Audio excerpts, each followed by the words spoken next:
cho nó tao cột cạp ở bên dưới tao cho nó giờ mua cho nó đánh tổ cây mua cho tổ cây gọt thôi cũng như này cứ chờ cái cho mà bây giờ hắn có cho được bạc nữa ấy bây giờ nó tập bàn lọcแล้วcả với chút tờ nhẹ chỉ mất tờ đi chỉnh một sau tờ đó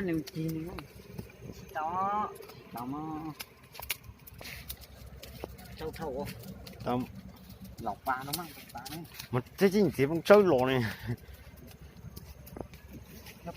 tao nè nó chỉ tí mất cho thế tao mất cho nè tao mất cho nó em mất phun gia vị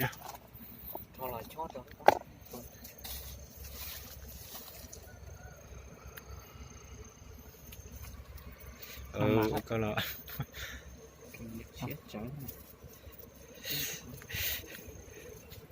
tất chi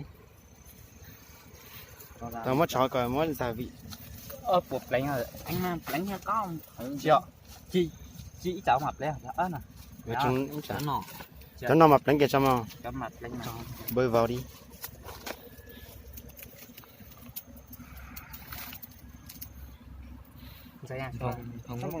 không cháu lúc tao không cháy sao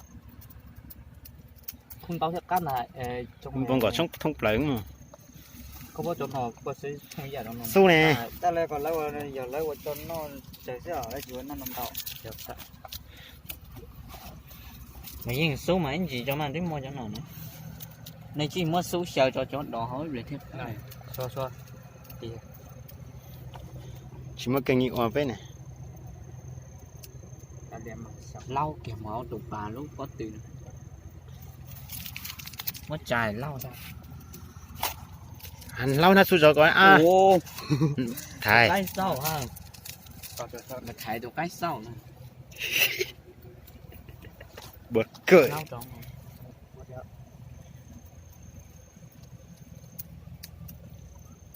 cái chim mới thì bá gì tao cái những sừng mình sừng loại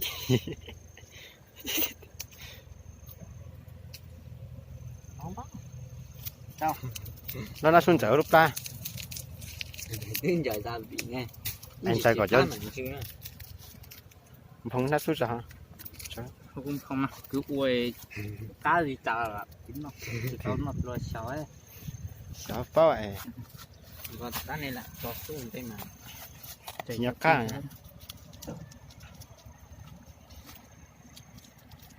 ít po thôi cả ít po sao chỉ có ý cho mình nướng bông tàn lộ mặt máu á nó chơi tụi này đây planh nó thì giờ chém hay có này là chí lên mà planh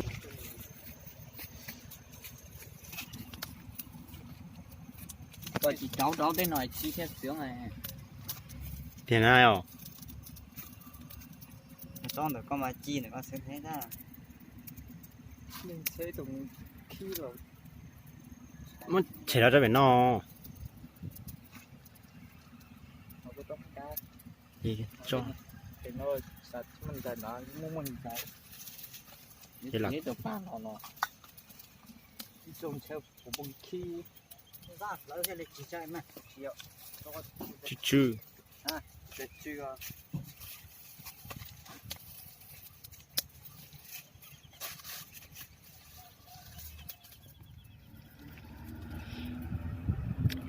lúc nào giờ inu à chặt cua hành nữa rồi ra thả suy cái tròn tu hay phải tìm về tại chán là nó có tệ này tại khuyên lưới nè không cách chỉ là không cách chỉ nữa là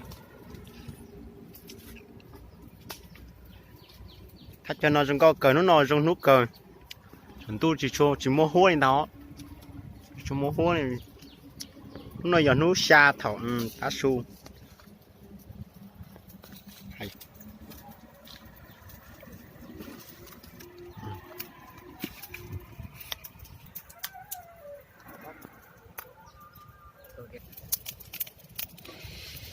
cái xia nơ ta chỉ nó chỉ tao muốn cháy đẹp mà xia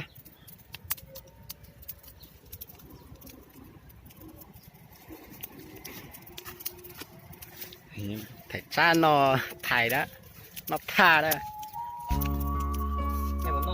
nó kìa cá hay nhá cá tiền thì cá này rồi dùng cao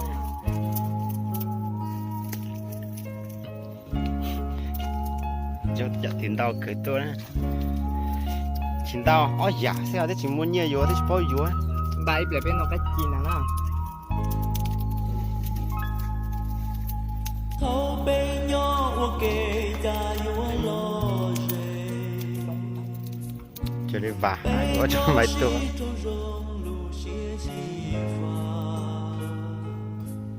có luôn nhà cô luôn thế chỉ muốn cho cái nhua xìa trong xìa nhỏ cả xìa lưu xìa thua thua lưu xìa thua thua ya đâu lo bé xìa lưu xìa ba xìa nhỏ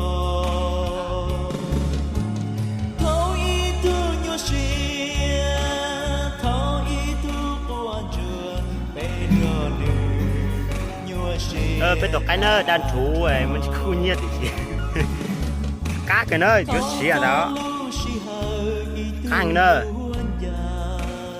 bao tròn bao đồ đạ thế nào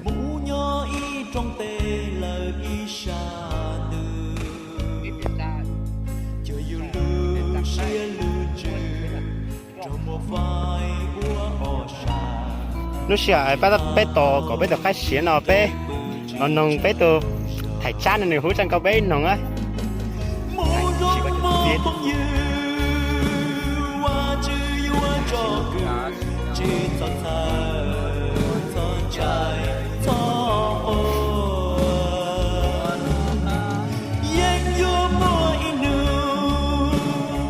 thầy chan nó này trong trò cái này chỉ tao mất từ lú đi thì sao có nhiều trò này là nông tao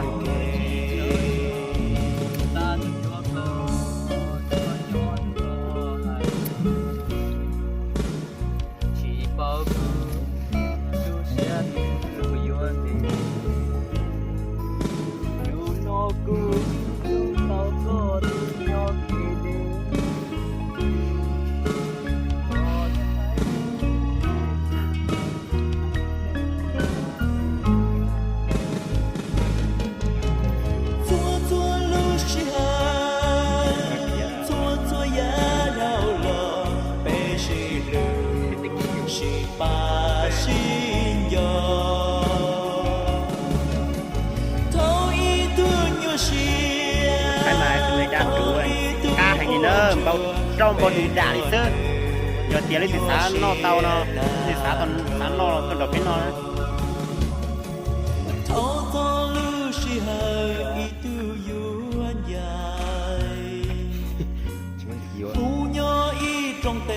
bây giờ cay nữa đàn chú gì thế nữa thì cách cơ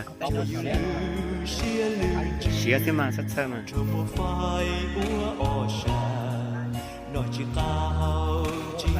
đàn đuổi cá hàng nữa mùa rong mơ không dư qua chi qua cho cử chỉ thật thơ trai thơ mơ yên yêu mùa inu bay yêu cho si chưa thọ và chưa cho con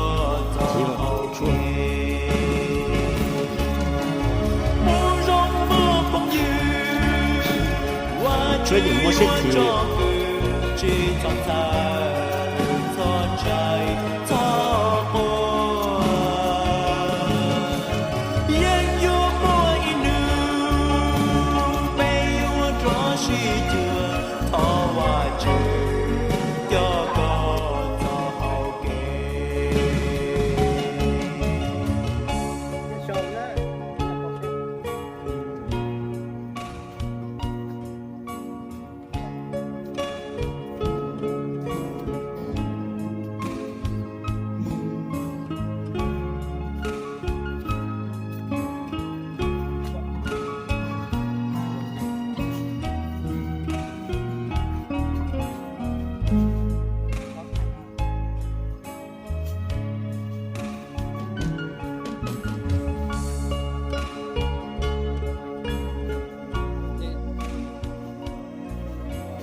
gọi là xuống chỗ quốc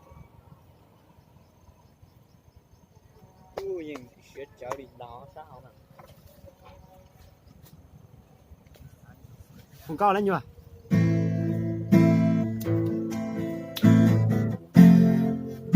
ra thì này thì là cái mua hụt tà này hụt cho cú rồi sẽ chỗ cái hụt cho cái được thua sẽ cô cho sống mà lấy cái hôn đậu thầu lên chút nó đập lại cho nó đến 48 mà 50 là đã đến một cái bọt bóng này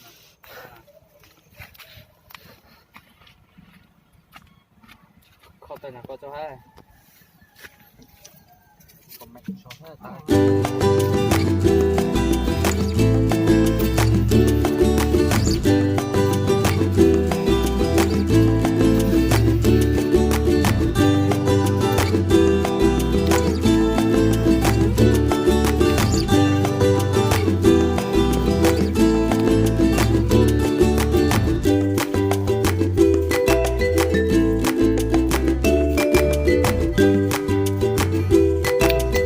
phá xía đi ở thề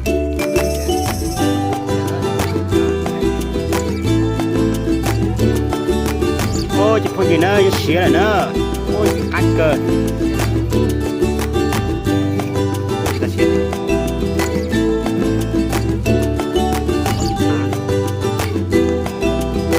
ta đi ó cho tròn gà máu đàn chỉ muốn thâu cho tự cá rồi khang nữa yếu xía là nữa ta cho kinh cố này chứ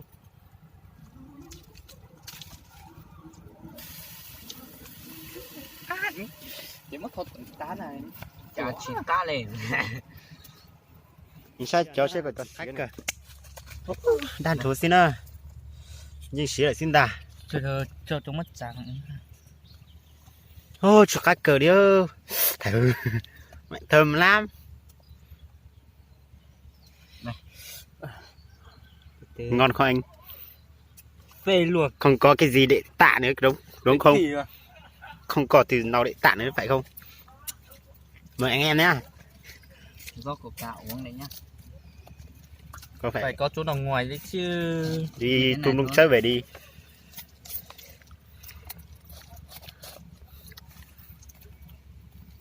Phê cực kỳ phê luôn. Thì khai hành như trọng phong gì nữa. Xía cháp lại đi là chỉ muốn khó vô chỉ xía cực kỳ phê luôn. Ngon. Số có cho về số. phê cực kỳ luôn anh em ơi Cái gì? Chín chưa? Chín hết chưa? đây vẫn còn Phải. rồi. Chín rồi. Wow, cực kỳ ngon luôn. Chỉ khang nữa chẳng không gì sai sai đời. ăn đi súp nào Su. Không mà su về à?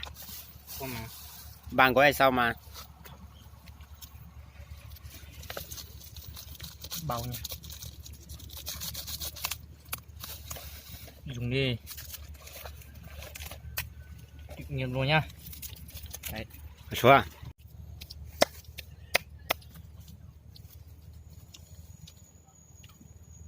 thử đi nào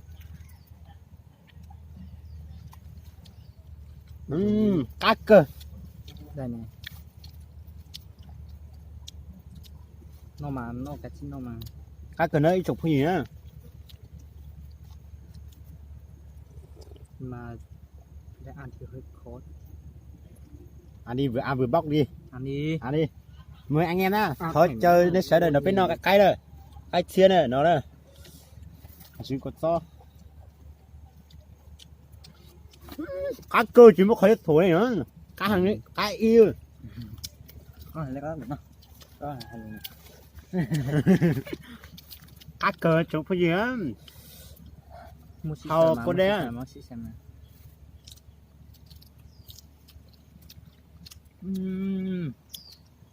Cắt chậu. Cắt rồi. Cắt cơ của cá chốt tay rồi.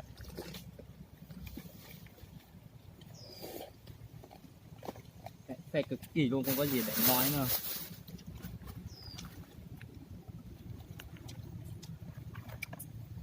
Này phải cho một ít coca vào cua quá. Ăn đi, dùng thoải mái nha.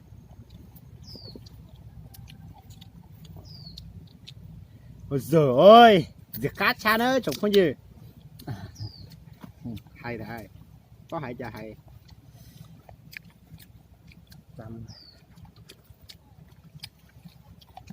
Làm gì đó?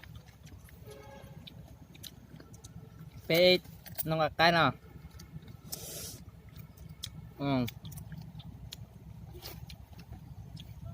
Phải sắc sắc.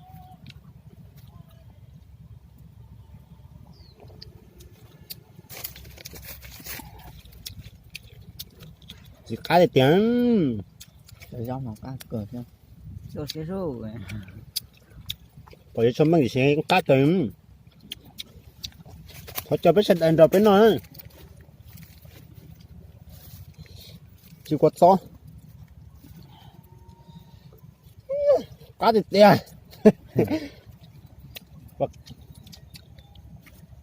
Ngay nhà mình kịp cho mình.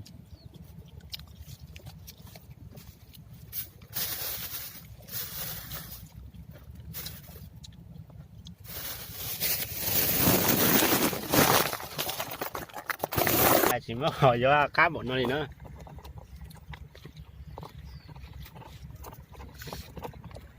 Cá tổ xí đó. À.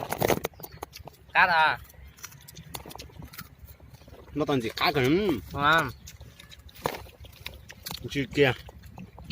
Nó kìa nè. Ách ơ.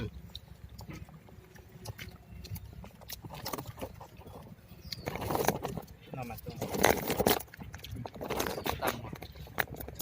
Xong rồi là nó toàn ăn nhiều vào. chỉ khá được tiền. Anh thì chỉ thích rượu ha. Rượu. Cả.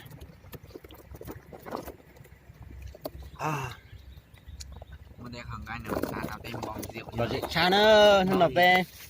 Nho chỉ mấy triệu rồi. Về toàn chỉ cái nó. Cái cách cười nữa. Nó kia xem một trong. Cách cười nữa. Anh con tròn nó. Của tôi liệp đúng không? Nó kìa. Bộ cá. Cách cười. Cái y nữa. Giờ thì lấy gì tao nó đu nó. Mua cho tới nó khử rau nào. Thế thì tao nó đu nó thòm. Nếu tôi nó bên nó của ta. Nếu một chi nó cá kìa nữa. Giờ thì tôi không nhìn thấy tao nó nè. Cái đó rau cá.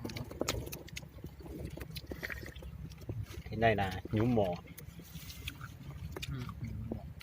Đi chơi không mà. Ngon thật. Mà không có cái gì ngồi đau đít thế. Đúng rồi. Thật đấy. Ngồi nó cái dạy này nè. Cái có chân cái này. Có đấy. Rồi chỉ thay để bé, để cú luôn nhanh là để bé luôn nhanh là bé ta nó cho cái xiên nó cá xa. Xanh bia mà nó nhiều thế nào. Bây giờ tôi cỡ cho nhẹ với chỉ mua nó ấy chỉ xanh đi theo chỉ hai đề cũng mua là chỉ mua chỉ mà nền bác họ mẹ chỉ sẽ được tới họ như mẹ cho là dưới được cái nó sẽ được nó ok là dễ nó sẽ bé cô chỉ mua trở lên cũng lo lành chứ Cái nó bị dặn. Nãy mấy bọt chơi mình sẽ sướng được. bây giờ muốn chẳng sẽ chỉ hỏi chơi nó nè cái xiên nè Nó có mà hai chờ thế này nhá. Chờ đó trong này cầu làm dính lên tắt có áo để mấy thể là sai kìa. nữa nó toàn chỉ khác cờ đó Nó cá cơ luôn, cá pha là cá cơ luôn. cái từ giờ lót thành non này qua từ mua cái bên nó thế này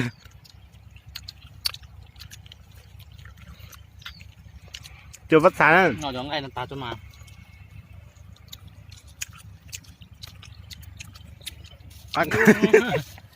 khác cờ Ý chỉ năng lo nó chỉ toàn non chỉ có cái có xả. chứ lò là chữ sáng nó dễ bóc cái Rồi chỉ thay nhau lúc nè.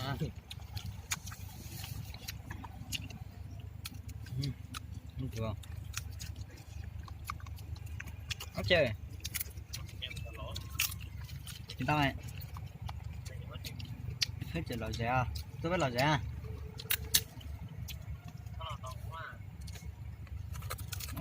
Thì tuổi là nó lấy chứ xài chứ à. Có mà. Cái chứ toàn ra à. Hả? Chứ lộn. Nè có đây cái đó là cột trâu này ui trâu vậy nha cho đây nó học ra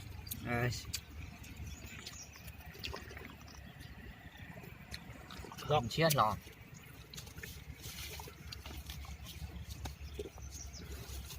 mang đi à cá quế lại không cho hai tao thì cá nó xíu chỉ mới lì lòi á gì to to ở trong gió thịt đó ô phê chở đi không non cái thế là tiếc phê á cảm thấy rất bình thường